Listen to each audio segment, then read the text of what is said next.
Assalamualaikum warahmatullahi wabarakatuh. Ila hadratin Nabil Mustafa Muhammadin sallallahu alaihi wasallam wa ala alihi wa ashabihi wa azwajihi wa dzurriyyatihi wa ahli baitihi wal anbiya'i wal mursalin wal awliya wa syuhada wa sholihin musannifin wa ulama al-amil wa jamil malaikatul muqarrabin khususan ila mu'allif hadal kitab Salim Basmir wa madaris hadal kitab Syai'ulillah lahumul fatihah. A'udzu billahi minasyaitonir rajim. Bismillahirrahmanirrahim. Alhamdulillahi rabbil alamin arrahmanir rahim maliki yaumiddin. Iyyaka na'budu wa iyyaka nasta'in ihdinas siratal mustaqim siratal ladzina an'amta 'alaihim ghairil maghdubi 'alaihim waladdallin amin. Bismillahirrahmanirrahim. Alhamdulillahirabbil alamin. Wassalatu wassalamu ala asyrafil anbiya'i wal mursalin sayyidina wa maulana Muhammadin wa ala alihi washabihi ajmain amma ba'du. Rabbi shrah li sadri wa yassir li amri wahlul 'uqdatam min lisani yafqahu qawli. Rabbi zidni ilma warzuqni fahma amin amin ya rabbal alamin. Bismillahirrahmanirrahim. Qala Syekhul Musannif rahimahullahu taala wa nafa'ana bihi wa bi ilmi fid dharain amin. Qala wa ghairul muhtarami. Menjelaskan yang kemarin masih di bab penyebab tayamum. Di antara penyebab tayamum yang ketiga adalah kebutuhan air yang hanya cukup untuk antara wudu atau memberi hewan muhtaram untuk minum. Nah, hewan muhtaram termasuk manusia juga termasuk kategori hewan muhtaram. Nah, sekarang yang tidak muhtaram atau tidak dimuliakan atau dalam arti yang boleh dibunuh wa ghairul muhtarami lan utawi hewan kang ora den mulyakake iku sittatun ana 6. Tarikus sholati rupane suwijine wong kang ninggal salat. Yang tidak dimuliakan salah satunya adalah tarikus salat, orang yang meninggalkan salat. Maksudnya di sini adalah orang yang meninggalkan salat secara keyakinan bahwa orang tersebut meyakini bahwa salat tidak wajib. Salat bukan merupakan salah satu ibadah yang wajib. Nah, bagaimana hukumnya kalau seperti kebanyakan orang atau kebanyakan dari kita mungkin masih saja ada yang meninggalkan salat tetapi dengan niat malas-malasan. Nah, pasti sebagian di antara kita ada yang masih meninggalkan salat. Tapi meninggalkan salatnya kita bukan berarti kita tidak meyakini bahwa salat tidak wajib. Mungkin karena malas atau mungkin karena masih sungkan-sungkanan, kalau tidak diperintah, kalau tidak dipukul sama orang tuanya tidak mau sholat. Apalagi yang masih dalam umur-umur yang masih baru balik, mungkin masih malas-malasan sholatnya. Nah, kalau seperti itu tidak masuk dalam kategori tarikus sholat yang dimaksud di dalam ghairul muhtaram ini. Yang dimaksud dalam ghairul muhtaram adalah orang yang meninggalkan sholat secara keyakinan bahwa sholat bukan perkara yang wajib. Nah, kalau sudah meyakini bahwa sholat bukan merupakan perbuatan yang wajib, bukan merupakan ibadah yang wajib, maka orang tersebut wajib atau bisa halal darahnya, tidak dianggap ghairul muhtaram. Seandainya kamu hanya punya air untuk berwudu dan orang yang tarikus shalah ini meminta air untuk minum, kalau tidak minum dia mati, maka lebih baik digunakan untuk berwudu. Orang yang tarikus shalah ini dibiarkan meninggal, karena pada hakikatnya orang yang meninggalkan sholat secara keyakinan bahwa sholat ini tidak wajib merupakan hewan yang ghairul muhtaram, tidak dimuliakan. Tarikus shalah di sini juga kalau misalkan ada orang yang meyakini bahwa sholat ini bukan perkara yang wajib, terus kemudian dianggap tarikus shalah ini ketika dia sudah diminta untuk istitabah. Istitabah ini Istitabah ini adalah diminta untuk bertobat. Kalau misalkan kamu menemukan ada orang yang nggak mau sholat, kenapa kamu nggak mau sholat? Karena saya yakin sholat ini tidak wajib. Nah, sebelum kamu anggap dia halal darahnya, kamu harus menistitabahkan dia, orang tersebut. Istitabah ini apa? Istitabah ini meminta dia untuk bertaubat. Kamu arahkan ke jalan yang benar, kamu nasihati bahwa sholat ini yang benar adalah seperti ini. Sholat ini adalah wajib. Kamu wajib bertobat dengan keyakinanmu, kamu menjadi halal darahnya. Diajak bertobat dulu.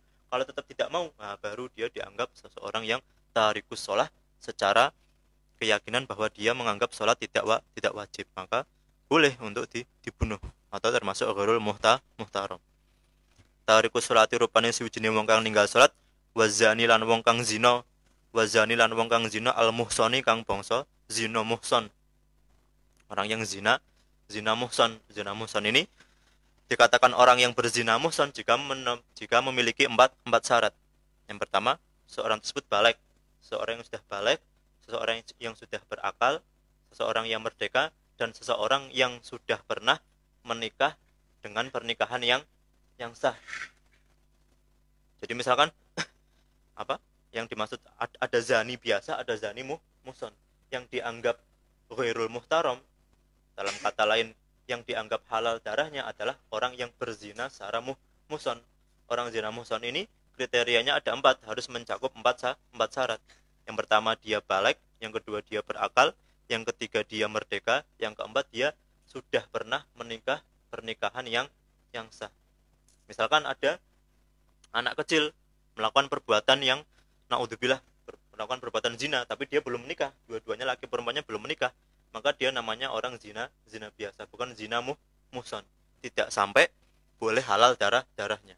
Atau misalkan ada orang gila sudah menikah, pernikahannya sah, sudah pernah melakukan hubungan suami istri sama istrinya, kemudian dia gila, terus dia berzina sama-sama dengan orang gila lainnya misalkan, naudzubillah, nah, maka orang tersebut tidak masuk kategori zani muhson karena dia tidak berakal. Atau misalkan naudzubillah ada anak kecil melakukan perbuatan zina belum baligh, nah, maka tidak masuk kategori zani muhson, tidak halal darahnya karena dia masih belum baligh.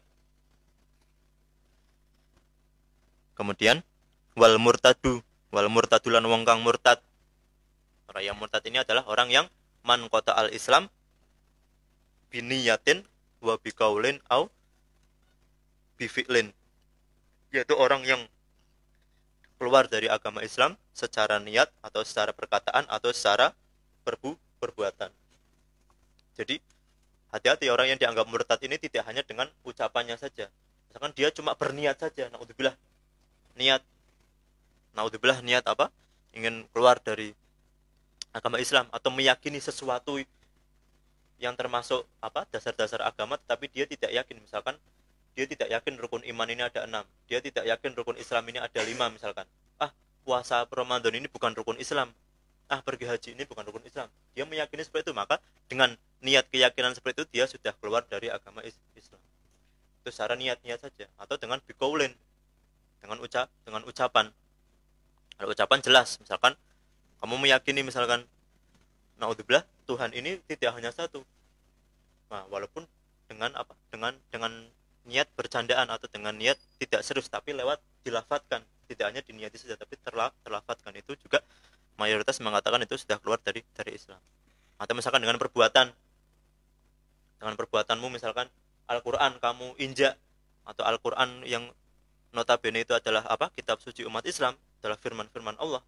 Misalkan kamu tidak lakukan secara layak, misalkan kamu letakkan di bawah atau kamu tidak agungkanlah, tidak muliakan, kamu letakkan sama seperti kotoran yang lain, nah maka itu sama saja dengan murtad bifi'lin, karena merendahkan apa? Simbol-simbol dasar-dasar agama. Nah, maka hati-hati, murtad ini tidak hanya dengan ucapan atau tidak hanya dengan niat, tapi juga dengan perilaku bisa menjadikan kita murtad. Yang terakhir, yang keempat, wal kafiru lan wong kang kafir al harbiyu kang bangsa harbi, kang bangsa sing ngajaki perang. Orang kafir harbi, orang yang non muslim tapi memusuhi orang Islam. Memangnya ada orang non muslim yang tidak memusuhi orang Islam? Kalau orang non muslim di Indonesia yang hidup di lingkungan kita, yang di sekitar kita, namanya kafir apa? Apakah masuk kafir harbi? Tidak. Kafir harbi ini adalah orang kafir atau orang non muslim yang mengajak perang orang Islam atau yang memusuhi orang Islam. Kalau mungkin zaman sekarang yang paling jelas, yang paling wadah, yang bisa kita masukkan dalam kategori kafir harbi adalah orang-orang Israel, orang-orang Yahudi, orang-orang Zionis Israel. Tidak semua orang Israel, tapi orang-orang apa? Zionis Israel yang memusuhi orang Islam, yang memusuhi umat Islam di Palestina. Mungkin kita bisa kategorikan dia seorang kafir harbi. Nah, kalau orang-orang non muslim di Indonesia, kalau kafir harbi kan bukan ghairul muhtaram, berarti halal darahnya. Bisa kita biarkan dia mati, bisa kita biarkan dia meninggal. Nah, kalau orang kafir yang berada di lingkungan Indonesia, yang non muslim Indonesia, namanya kafir apa? Mayoritas ulama mengatakan orang kafir yang ada di Indonesia namanya atau masuk dalam kategori kafir dhimmi. Kafir dhimmi ini kalau menurut pengertian secara fikih adalah seorang non muslim yang hidup di lingkungan mayoritas muslim dan membayar apa? jizyah, istilahnya membayar apa? Kalau zaman sekarang namanya membayar pajak. Itu namanya kafir dhimmi. Nah, kafir dhimmi tidak boleh kita musuhi karena dia tidak memusuhi kita. Tidak boleh kita perangi karena dia tidak mengajak perang kita. Tidak halal darahnya karena dia hidup sama kita, bebarengan sama kita, dan dia juga membayar namanya apa? Jizyah atau namanya pajak zaman sekarang. Makanya ketika Nabi Muhammad pindah ke Madinah, di lingkungan Madinah kan banyak orang-orang non muslim, banyak orang-orang Yahudi, terutama dari suku apa? Suku Aus sama suku Hazraj. Itu orang apa? Pembesar-pembesar Yahudi, suku-suku pembesar Yahudi. Nabi Muhammad tidak memaksa mereka untuk masuk Islam. Boleh mereka tetap pada agama mereka, tetap pada keyakinan mereka, tidak masuk Islam, tetapi kalau mau hidup di kota Madinah, mereka harus membayar yang namanya jizyah atau pajak, cara gampangnya pajak. Nah, maka orang tersebut tidak diperangi oleh Nabi Muhammad dan para sahabat. Nah, itu namanya kafir dhimmi, kafir yang dalam tanggungan umat Islam. Kafir dhimmi tidak halal darahnya, tidak boleh kita jadikan musuh. Nah, ada lagi namanya kafir mu'amman. Kafir mu'amman ini adalah seorang non muslim yang ingin masuk ke negara Islam, ke negara yang mayoritas Islam, tetapi dengan jaminan seseorang yang memberikan rasa keamanan sama dia. Misalkan ada orang Inggris non muslim Nasrani pengen masuk ke kota, pengen masuk ke Saudi Arabia, pengen masuk ke negara yang mayoritasnya Islam. Nah, mungkin dia bisa melakukan negosiasi dengan orang yang di sana untuk menjamin keamanannya dia, agar dia bisa masuk ke negara tersebut secara aman. Itu namanya kafir mu'amman. Itu pun ada jangka waktunya. Saya mengatakan 40 hari, ada yang mengatakan 2 bulan. Nah, itu namanya kafir mu'amman. Ada lagi yang terakhir namanya kafir mu'ahad. Kafir mu'ahad ini adalah orang kafir yang sedang dalam keadaan berperang dengan orang Islam, tetapi pada masa tertentu dia ingin melakukan gencatan senjata. Itu namanya kafir mu'ahad. Kafir mu'ahad ini yang sedang dalam perperangan tetapi melakukan perjanjian dengan orang-orang Islam untuk gencatan senjata. Itu namanya kafir mu'ahad, yang melakukan perjanjian dengan orang Islam untuk menghentikan peperangan, untuk menghentikan permusuhan. Itu namanya kafir mu'ahad. Nah, yang masuk kategori ghairul muhtaram atau yang halal darahnya itu cuma kafir harbi, yaitu kafir yang benar-benar nyata melakukan peperangan atau memusuhi kepada umat Islam, kafir harbi. Selain kafir harbi itu bukan termasuk ghairul muhtaram, masih kita muliakan, masih kita hormati. Yang kelima, wal kalbulan anjing, al aku rukang galak. Yang kelima adalah termasuk hewan ghairul muhtaram adalah anjing yang galak. Anjing yang galak ini maksudnya adalah anjing liar, anjing hutan, anjing liar. Selain anjing galak, kalau misalkan yang dipelihara oleh orang misalkan, atau anjing penjaga, atau anjing yang dilatih oleh polisi, apakah boleh dibunuh? Apakah halal darahnya? Berarti tidak. Yang boleh dibunuh adalah namanya kalbul akur, anjing yang galak, anjing liar. Kalau anjing polisi, anjing penjaga, anjing peliharaan itu namanya kalbul mu'allam, anjing yang diberi pendidikan, diberi pelatihan. Anjing yang terlatih, tidak asal gigit, tidak asal mengganggu, tidak asal menggonggong, tidak asal menggigit, itu namanya kalbul mu'allam, anjing yang diberi pelatihan atau anjing yang diberi pendidikan. Nah, anjing yang masuk seperti ini itu dijaga, malah tidak boleh dibunuh. Malah kalau kita seandainya punya kebun atau punya lahan pertanian persawahan, itu boleh kita menggunakan jasa anjing mu'allam tersebut, anjing yang dilatih tersebut untuk digunakan untuk berjaga. Boleh tidak? Kita misalkan rumah kita besar, di dalamnya banyak barang berharga, tidak bisa menyewa security misalkan, terus kita kasih anjing terlatih di depan rumah untuk berjaga-jaga saja, di depan rumah loh ya, tidak masuk di depan rumah, boleh nggak? Anjingnya anjing mu'allam, anjing yang terlatih, anjing yang bisa membedakan mana majikannya, mana yang bukan, mana yang orang lain. Itu boleh asalkan anjingnya tidak dimasukkan ke rumah atau orangnya tidak terkena najisnya anjing tersebut. Kalau digunakan untuk jasa-jasa tadi penjaga itu boleh. Nah, kalbu ada namanya kalbul akur, ada namanya kalbu hirosah. Kalbul akur itu yang boleh dibunuh Kalau kalbun hirasatun itu yang tidak boleh dibunuh. Dan terakhir wal hingziru lan babi hutan. Nah, kalau babi hutan hingzir itu secara mutlak apapun jenisnya, babi hutan, babi yang berwarna agak kemerah-merah itu semuanya haram, semuanya termasuk hewan najis. Hayawanun khabithun, hewan yang hina, hewan yang rendah, hewan yang najis, yang kotor. Nah, kalau babi hutan itu ghairul muhtaram semua, boleh kita bunuh semua. Nah, itu sebabnya tayamum. Bismillahirrahmanirrahim. Faslun utawi iki kuna fasal suwiji. Faslun utawi iki kuna fasal suwiji syurutut tayammumi. Faslun utawi iki kuna fasal suwiji syurutut tayammumi utawi pira-pira syarate tayamum. Syurutut tayammumi. Syurutut tayammumi utawi pira-pira syarate tayamum. Syurutut tayammumi utawi pira-pira syarate tayamum iku asyratun ana 10. Syurutut tayammumi utawi pira-pira syarate tayamum iku asyratun ana 10.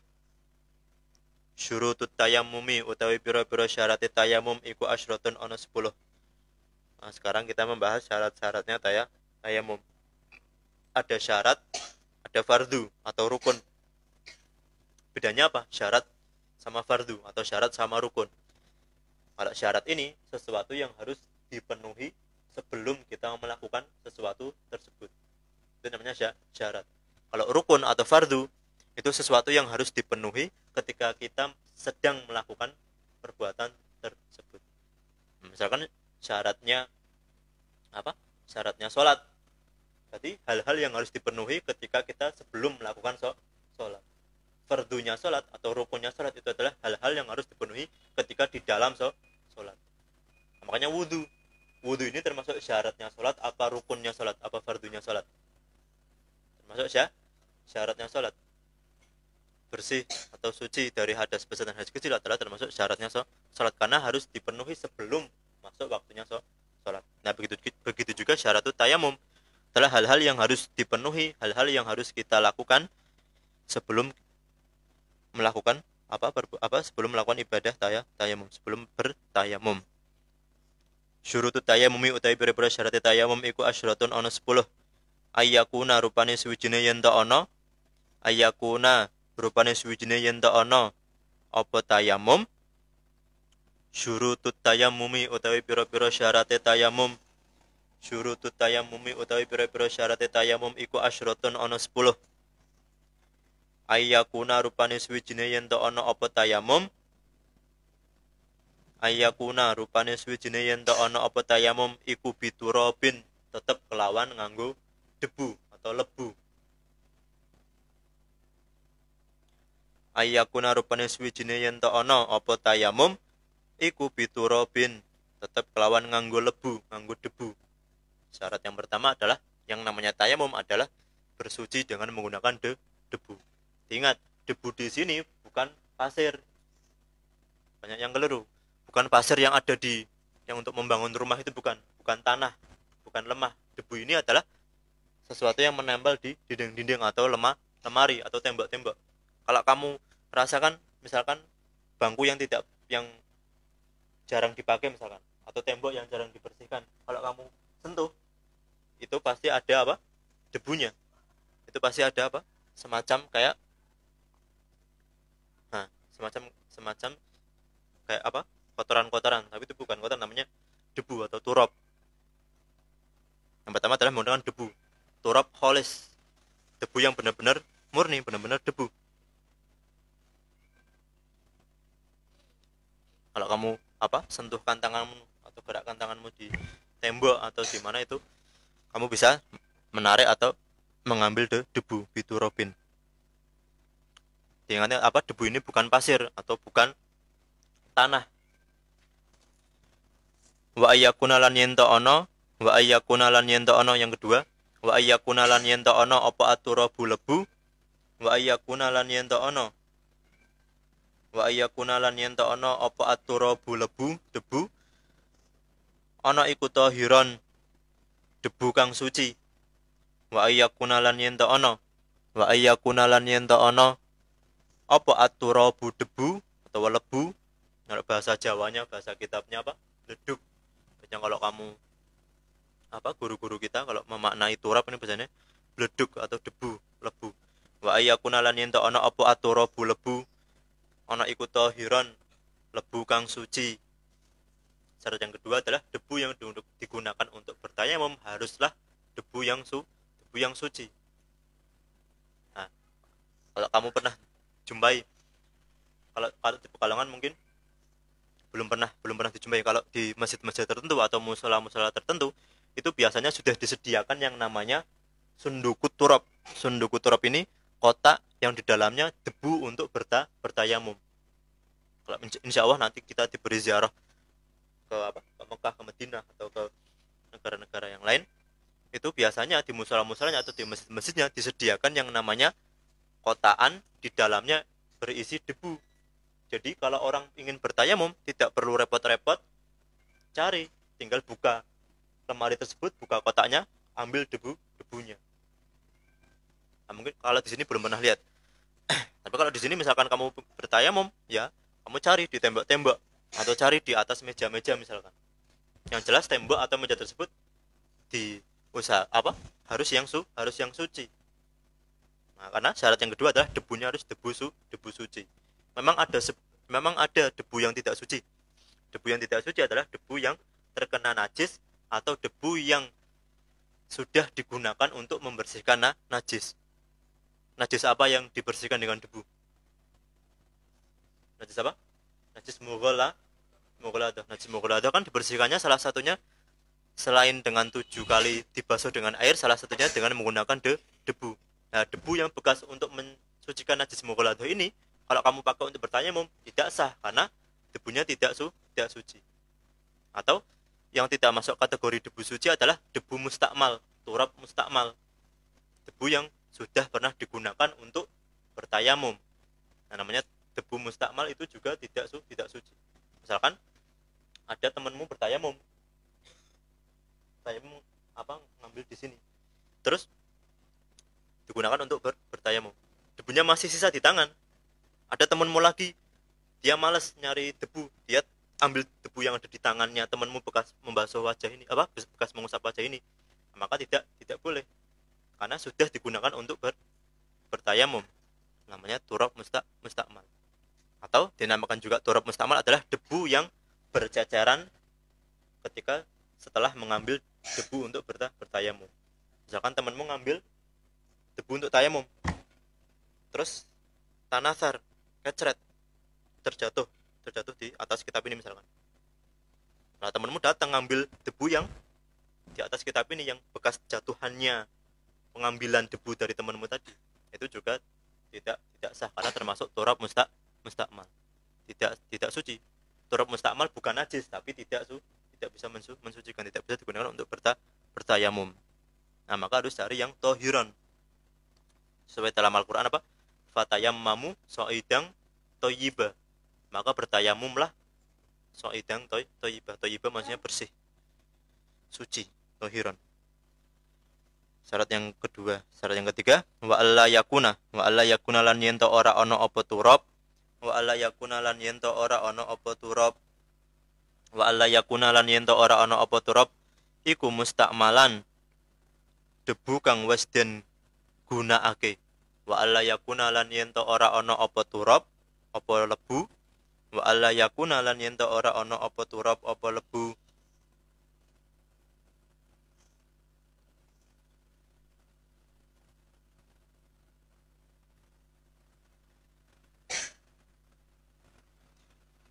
Wa alla yakuna lan yen to ora ana apa lebu ana iku mustakmalan, lebu kang wis den gunakake. Nah, seperti sudah dijelaskan bahwa debu mustakmal itu juga tidak boleh digunakan untuk bertayamum lagi karena sudah mustakmal, sebagaimana air mustakmal sudah tidak bisa untuk mensucikan. Begitu juga debu mustakmal tadi debu yang sudah digunakan untuk bertayamum atau debu yang berjatuhan ketika kamu mengambil untuk bertayamum.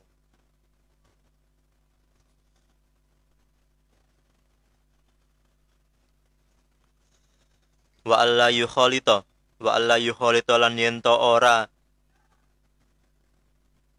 wa alla yukhalita lan yen to ora nyampur hu ing lebu hu ing turab wa alla yukhalita lan yen to ora nyampur wa alla yukhalita lan yen to ora nyampur hu ing lebu apa dakikun tepung apa dakikun glepung atau tepung wa alla yukhalita lan yen to ora nyampur hu ing turab hu ing lebu apa dakikun glepung utawa tepung wa nahwuhu lan sepadane dakik wa nahwuhu lan sepadane dakik sepadane tepung wa alla yukhalita lan yen to ora nyampur hu ing turab hu ing lebu apa dakikun glepung utawa tepung wa nahwuhu lan sepadane dakik. Nah, syarat selanjutnya debu tersebut harus seperti tadi apa? At-turab al-khalis, turabun khalisun. Harus debu yang benar-benar murni, tidak tercampur oleh sesuatu yang lain. Misalkan kan apa zatnya kan sama seperti kayak tepung ya, kayak kapur misalkan. Kamu ginikan tanganmu di papan tulis yang hitam, papan tulis yang hitam kamu kira di situ banyak lebunya, kamu ambil debu dari situ, tapi ternyata di sana masih ada campuran bekas kapur. Nah, kalau ada campuran bekas kapur maka tidak sah karena debunya tidak khalis, tidak murni. Atau misalkan kamu nyari debunya di dapur misalkan, di tempat dapur misalkan, kamu cari-cari debu, ternyata di situ debunya tercampur sama tepung. Nah, itu juga tidak sah, tidak boleh digunakan untuk bertayamum. Atau misalkan kamu cari di mana debunya kok bercampur dengan tanah atau dengan kerikil-kerikil yang masih besar itu, nah itu juga tidak boleh karena harus debu yang khalis, harus yang benar-benar debu, tidak boleh tercampur dengan sesuatu yang lain. Wa ayyak sidalan yen to nejo sapa wong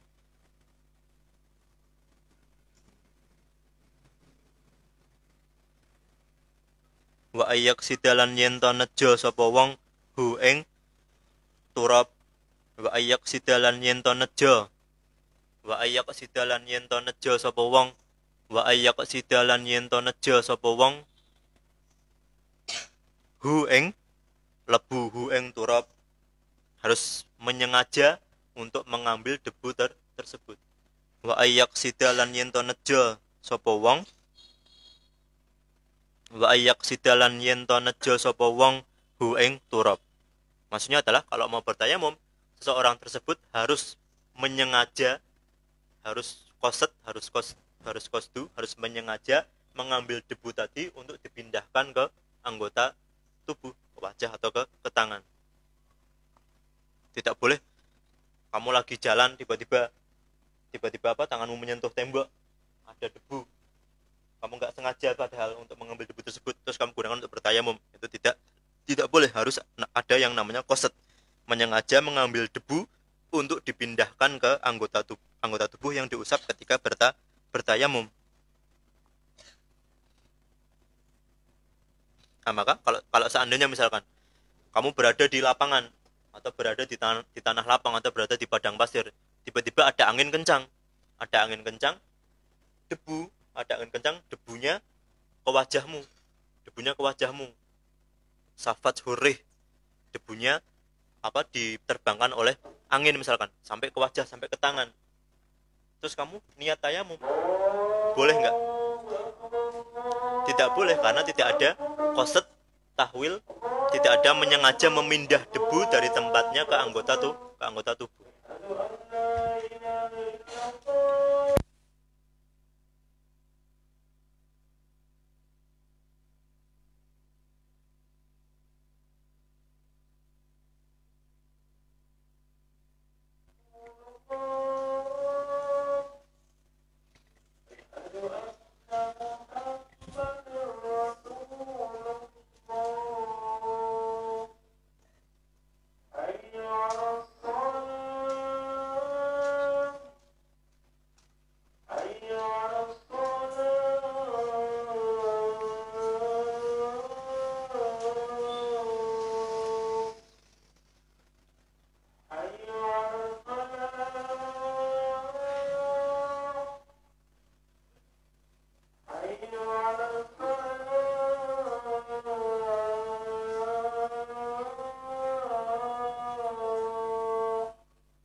Saya ulangi apa? Wa ayyaksidahu lan yen to nejo sapa wong hu ing turab. Nah, jadi harus ada yang namanya menyengaja mengambil debu untuk digunakan untuk bertayamum. Kalau seandainya kamu berdiri saja di tengah lapangan, terus ada angin yang membawa debu, tiba-tiba debu tersebut berada di wajahmu, berada di tanganmu, terus kamu niat, kamu usap-usapkan, itu tidak sah, karena tidak ada yang namanya qasdu untuk menyengaja mengambil debu.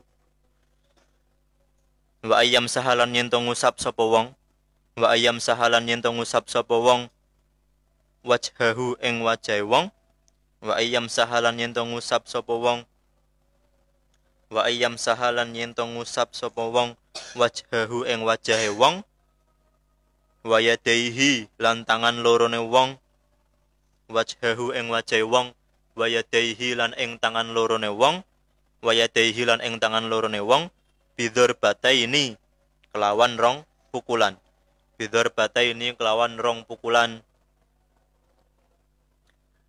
wa ayyam sahalan lan yen to ngusap sapa wong wajhahu ing wajahe wong, wa yadaihi lan ing tangan lorone wong, bidhor bataini kelawan rong pukulan. Maksudnya adalah mengusap wajah dengan kedua tangan. Ingat-ingat, yang diusap ketika bertayamum cuma dua, wajah sama kedua tangan. Tetapi disyaratkan mengambil debu untuk mengusap wajah dan kedua tangan tersebut harus 2 kali pengambilan. Bidhor bata ini maksudnya adalah pengambilan dua kali. Kamu ambil 1 kali, kamu usapkan ke wajah. Seandainya di sini masih ada sisa debu, kok kamu usapkan ke tangan langsung, kanan dulu baru kiri, itu tidak sah. Jadi harus sekali wajah, ambil lagi sekali tangan. Nah, harus dua kali. Atau misalkan 1 kali, wajah cukup 1 telapak saja misalkan. Misalkan wajah 1 telapak saja.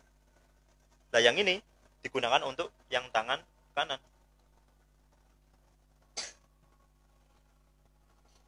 Terus ngambil 1 lagi, berarti yang belum cuma tangan kiri. Jadi maksudnya 2 kali ini bukan 1 kali harus untuk wajah, yang kedua harus untuk tangan, tidak. Boleh 1 kali, yang pertama 1 untuk wajah, 1 untuk tangan, sekali lagi yang kedua untuk tangan kiri. Boleh seperti itu. Yang penting 2 kali pengambilan. Tidak boleh 1.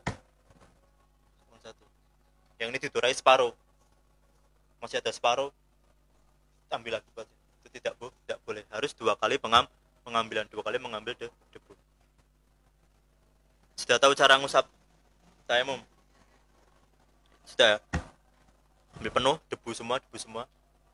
Yang ini untuk tangan bagian yang atas, yang jempol ke sini untuk yang belakang, dibagi. Nah, yang ini kan belum. Yang belum untuk yang atas. Kalau kita sampai siku seperti wudu, tayamum mengusapnya sampai siku seperti wudu. Ada mazhab lain, mazhab Maliki misalkan, itu cuma sampai pergelangan tangan saja. Tapi kalau kita mazhab Syafi'i sampai siku seperti wudu. Nah, maksud bidhor bata ini adalah dengan 2 kali pengambilan debu. Paham ya?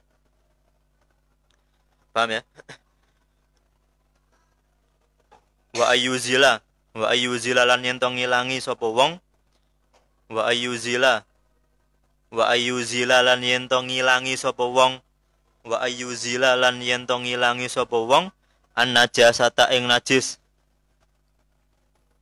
wa ayyuzila lan yen to ngilangi sapa wong an najasata ing najis awalan ing dalem kawitane.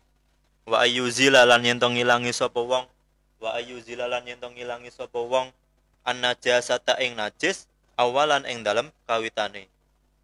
Nah, disyaratkan sebelum bertayamum kita hilangkan dulu najis-najis yang ada di badan kita, di pakaian kita, di tempat untuk kita sholat misalkan.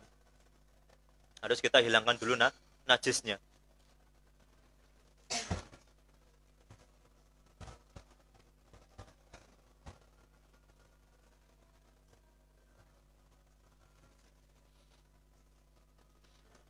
wa ayyajtahida lan yento ijtihad sapa wong wa ayyajtahida lan yento ijtihad sapa wong berusaha wa ayyajtahida lan yento ijtihad sapa wong fil kiblati ing dalem arah kiblat wa ayyajtahida lan yento nemen-nemen utawa yento ijtihad utawa yento berusaha sapa wong fil kiblati ing dalem arah kiblat qablahu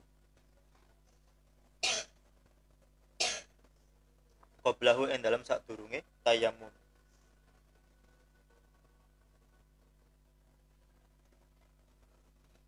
Wa ayyajtahida lan yento ijtihad sapa wong fil kiblati ing dalem arah kiblat qablahu ing dalem sadurunge tayamum. Nah, sebelum bertayamum disyaratkan juga ijtihad untuk mencari arah kiblat yang benar. Wa ayyakuna lan yento ana apa atayamum tayamum wa ayyakuna lan yento ana apa atayamum tayamum iku ba'da duhulil waqti ing dalem sakwise manjinge wektu. Wa ayyakuna lan yento ana apa atayamum tayamum ba'da duhulil waqti ing dalem sakwise manjinge waktu salat. Karena tayamum adalah adalah toharoh yang darurat. Tayamum kan darurat sebagai penggantinya wudu. Maka tidak dikatakan darurat kecuali sebelum masuk waktu sholat. Maka disyaratkan kalau tayamumnya agar sah adalah masuk waktu sholat dulu baru kamu bertayamum. Sekarang mau sholat isya misalkan, jadi sudah adzan isya, berarti sudah masuk waktu, maka kamu boleh bertayamum. Kalau belum masuk waktu isya kamu sudah bertayamum duluan, maka tidak boleh karena belum masuk kategori darurat. Wa ayatayammama lan yento tayamum sapa wong wa ayatayammama lan yento tayamum sapa wong likulli fardin kedue saben-saben salat fardu siji.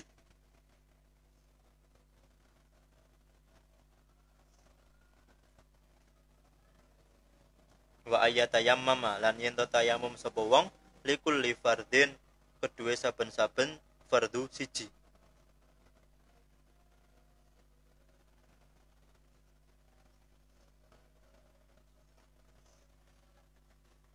Satu kali tayamum hanya boleh untuk satu kali sholat fardu. Tapi kalau sholat sunnah boleh berkali-kali. Fardu sama sunnah misalkan. Kamu tayamum untuk sholat isya, maka untuk sholat isya juga boleh untuk sholat ba'diyah isya. Tapi kalau kamu tayamum untuk sholat maghrib belum batal masuk waktu isya, kamu gunakan untuk sholat isya, maka tidak boleh karena satu kali tayamum hanya untuk satu kali sholat fardu. Tapi kalau sholat sunnah boleh berkali-kali likulli fardin hanya untuk satu kali fardu. Faslun furudu tayammumi wallahu a'lam bissawab. Wassalamualaikum warahmatullahi wabarakatuh.